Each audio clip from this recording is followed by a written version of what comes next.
Good afternoon, everyone, and welcome to the Cooperman podcast. It's a little bit of an impromptu one today, not a podcast that I was planning on doing, but late last night I got a message from a friend of mine in the South Stand, Mr. Mick Eagles, saying, did I fancy going to Hull today? And I thought, whoa, yeah, that sounds good. Initially we were actually going to be in the Hull side of things, not on their end, I don't think, but like the west stand of the Hull Stadium.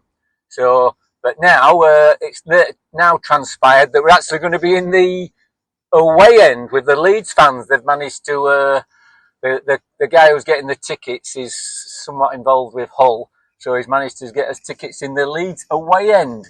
So that's exciting because it's the first time I've probably been away with Leeds United, probably 35 plus years. I think the last time I went away was I think it was a Wednesday night at Old Trafford or something like that, a long time ago. So that's good. I'm going with, like I said, a friend from the South Stand, Mr. Mick Eagles. He's born and bred in the Midlands. And he's got, I think it's a Wolverhampton accent. I'll apologise to him if I've got that wrong. But his uncle showed him the light at a young age and brought him up as a Leeds United fan. And he's a big Leeds fan, goes home and away. So it should be a good day out. I'm looking forward to that in the Leeds end. So we're playing Hull, who play at the MKM Stadium. I didn't realise what they called it. I thought it was the KC Stadium or the K Communication Stadium. It's the MKM Stadium. So we're going over there. That's a first for me. Hull are not doing that well this year. Where are they in the league? I think the third bottom of the league with 22 points. So, and they've got a goal difference of minus 11. So we've got a goal difference of plus 29. So that's a 40 goal variance between the teams. So I'm expecting Leeds to win, especially given that the player that caused Leeds so much trouble when he played for Preston, Liam Miller, who's now at Hull, has torn his cruciate ligament, so he won't be playing. And I think they've got another chap, I can't remember, Balumi or something. He's torn his cruciate as well. So the best players who've scored the most goals and probably assists aren't playing. So it's not unreasonable to expect a win today, is it? So team-wise for Leeds, I would go Meslier in goal. Right back, I think Bogle's going to recover from his dead leg, so he should be okay. Rodon and Strike should play, but there is talk about Strike going to Tottenham, which I find surprising. I know they're short at the back and they're probably desperate for cover, but I think if he went to Tottenham, he'd only be a bench player, but obviously he'll get 120 grand a week, so I think we'd all go, but hopefully he don't. I don't think Leeds won't let him go without somebody coming back in. Rodon's back as well. Left back, I think Wober's going to play. I don't think Byram's going to be up to it. I think he's probably played too many games in the last 10, 20, 15 days, so he's not going to play. And I don't think he's not going to trust Schmidt at all. And then midfield, at middle of the park, we're going to probably have Ampadu and Tanaka. James on the right. I think he'll bring Nonto back in. Aronson in the middle. In the middle of the park, I'm not quite sure. Sorry, up front. Is he going to play Peru, who can score the goals, or is he going to play Joseph to run around? Well, I think we've got enough solidity in the middle of the park. I think he'll go with Peru, and hopefully Peru can get us a goal. Shout out to DGL Fencing, our number one fencing and audience subcontractor in Yorkshire. So give them a call.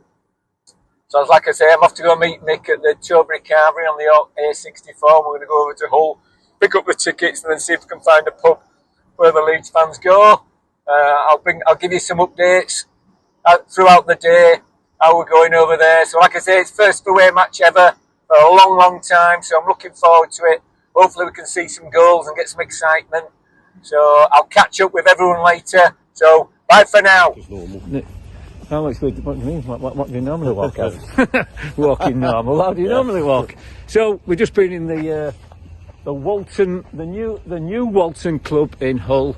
It took us about 45 minutes to find it after someone said we're only 2-3 minutes away from ground. So we're on our way back into ground now.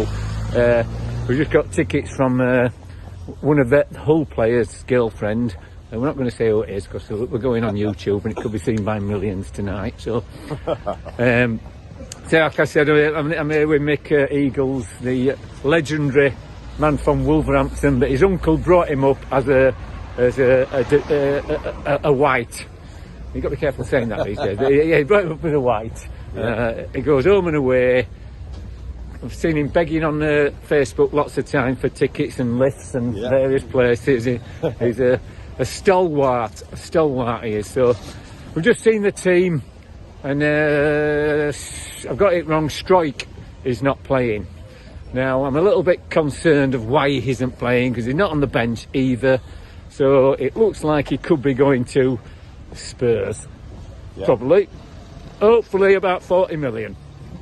40 million, and we get about 6 players in, and it's a good move. But he's not on the bench. Sampadu's playing centre half. I got that wrong.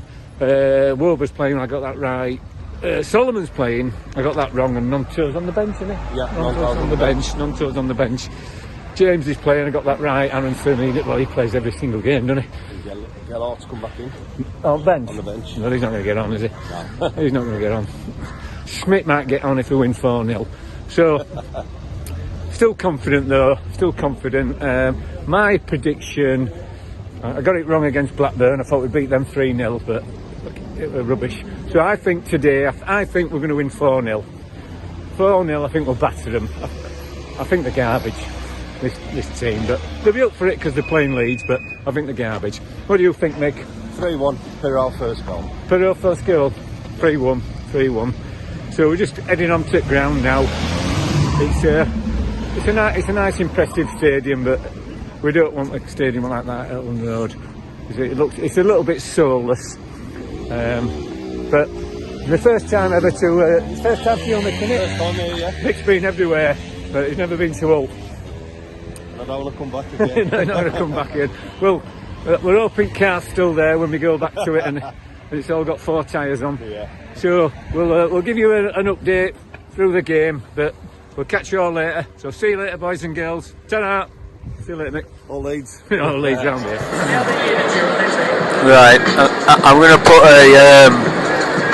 a public health warning out before I start this podcast, because I'm over in Hull, and that first 45 minutes was absolutely effing shocking. They were 1-0 down.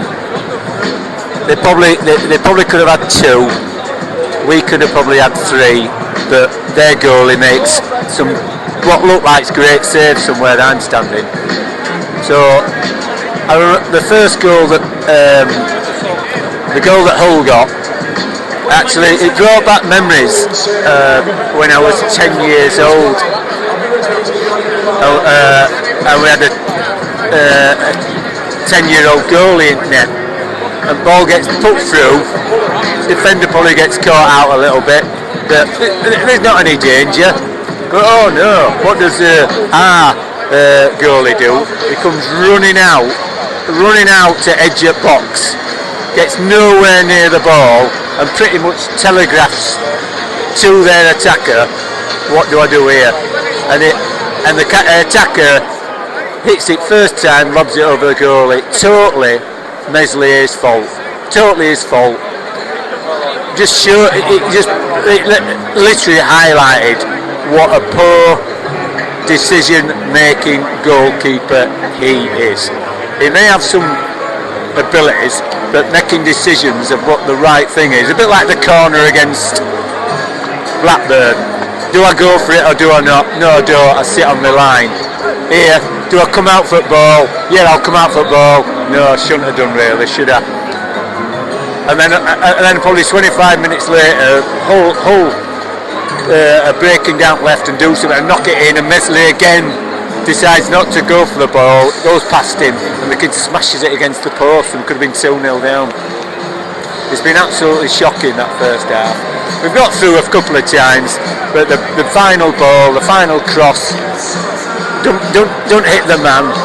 And then when we get a chance 6 yards out, we don't hit it hard enough, the goalie makes a save. The fans are restless. There's a lot of slagging off the Meslier. It's just not good enough at all. We're playing Hull City with the bottom three. They're in the bottom three of the league, and we're making them look like Real Madrid.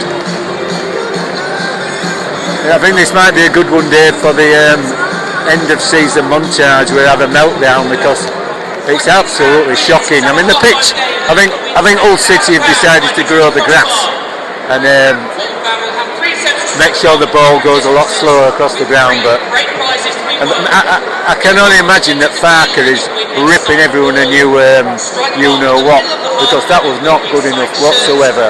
And if we genuinely believe we're going to win this league, and if we can't come to Hull City when the bottom of the league and beat them, there's something seriously wrong somewhere.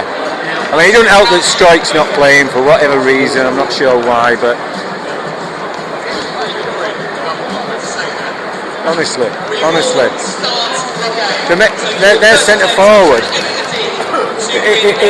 is pulling us apart, he's knocking them about, he's causing chaos.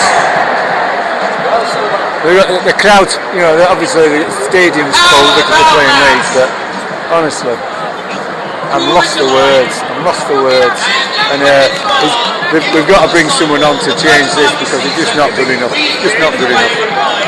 Anyway, rant over, catch you later. So, I did another video, but there was something wrong with the sound, but so, it's ended up Leeds 3, Hull 3.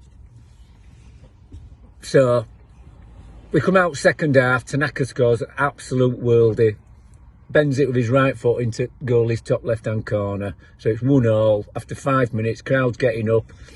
We then score another, Dan James gets a goal, seemed a bit of a scramble, didn't it, in box or something, back post, and he puts it away, we're 2-1 up. Then that crowd's then bouncing, Hull's crowd's gone out of it, and then we get a third goal, Piru gets a chance on left-hand side at penalty area and knocks it into goalie's left bottom corner again. It's 3-1 up, game all over. 3 points, top of the league, no problem. Then we get a repeat of the first half. I didn't actually realise. I knew that he dropped the ball and down into the feet of the. I'll call him the centre forward. It probably won't, but it wasn't until I saw the replay that I saw how bad it was. The ball is actually going over the bar and out of play, but that dipstick jumps up and brings the ball back into play from when it was going out and drops it again down to the feet of the centre forward, and he puts it in.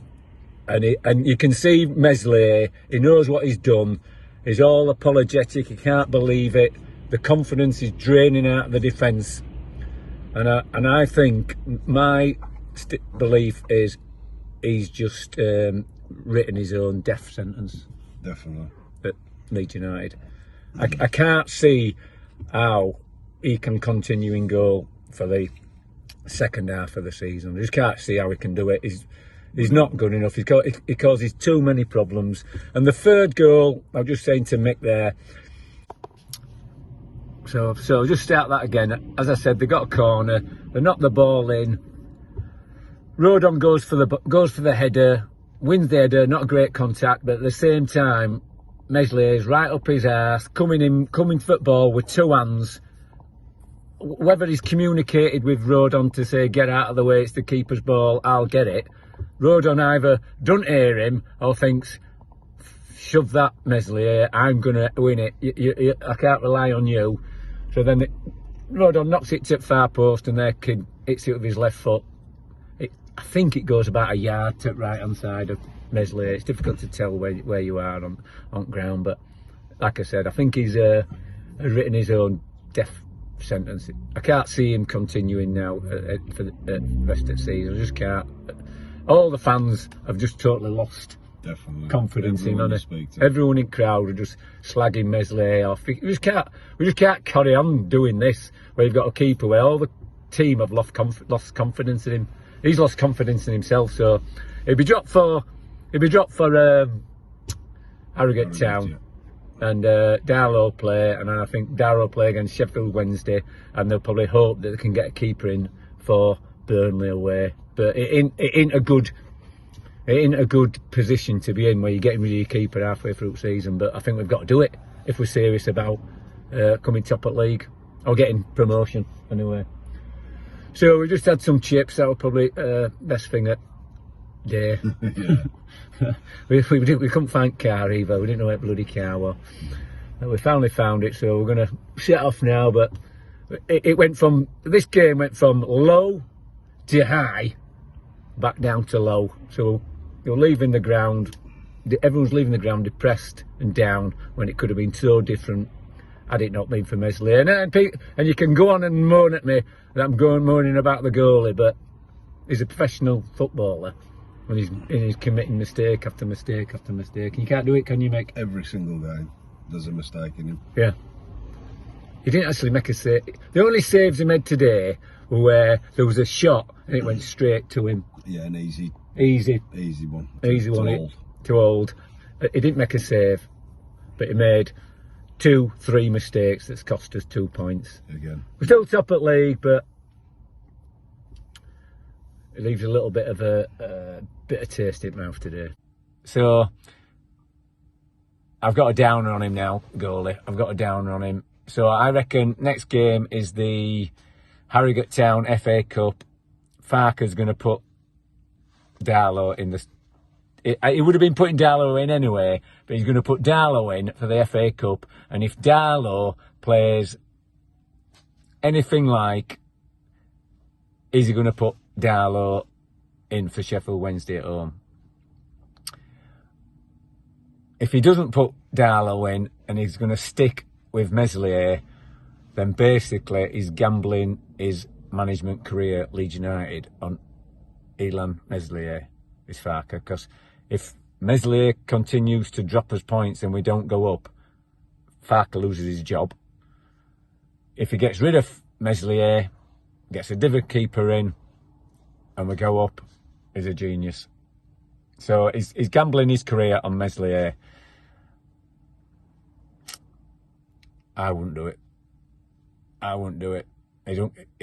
think the defence are scared to death whenever the ball comes in or goes anywhere near him. I just think they've lost all confidence in him. He's lost confidence.